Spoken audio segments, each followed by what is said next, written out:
Hold up, my fault. This right here.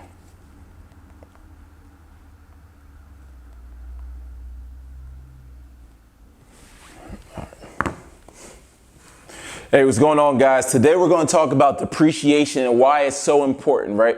If you have an accountant that's not using depreciation, immediately you got to get rid of them, got to fire them, give them the notice immediately, right? So let's go ahead and get right into it.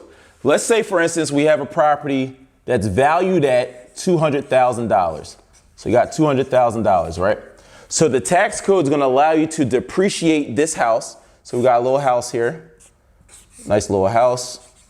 So that house is worth $200,000. So with the tax code, they're going to allow you to depreciate this asset over 27 and a half years. And what they're saying by the depreciation is that by the 27 and a half year, that property is going to be worth zero, donut, nothing, right?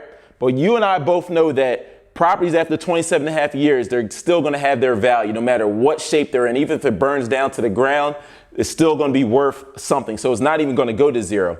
But what this means is that for $200,000, we're going to do simple math. We're going to take $200,000 divided by 27 and a half. That number comes out to be $7,272, right? Now let's say, for instance, we have this house, this property, and our net income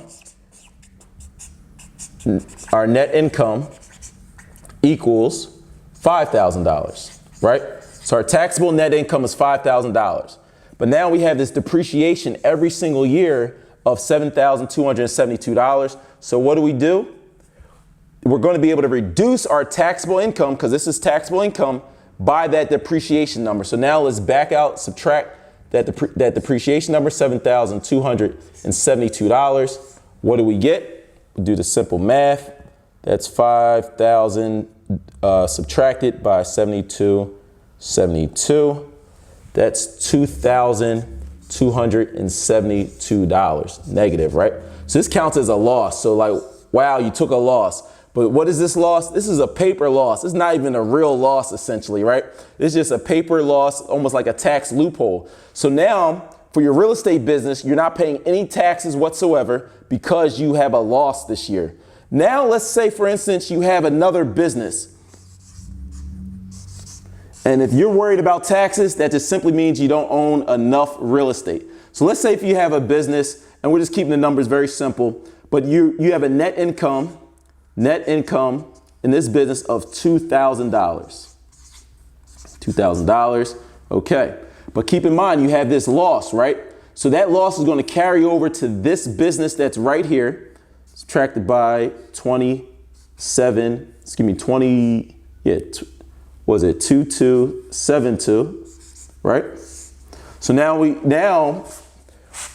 with this, our net income drops down to negative $272, right? So now, one, you're not paying taxes on your real estate business. Now you have another business that you're not paying taxes on because that loss carries over to your global picture to this business. And now you have a loss of $272, but it's all because of that depreciation, that paper loss. And this is why real estate is so important and so valuable, because you're able to accumulate massive amounts of assets divided by 27 and a half. And that's going to offset your taxable income significantly, right? So that's 27 and a half years, but there's something called accelerated depreciation, which you have to find a qualified accountant that can actually go through each one of your units and depreciate the heater at 5 years, the roof at 6 years. And now you're able to accelerate that paper loss even faster. But that's, we'll save that for a whole nother video. But this just show you the power of depreciation and the power of real estate. So if you are concerned about taxes, make sure you buy some more assets, right? So that way you can get that paper loss. Let's get it.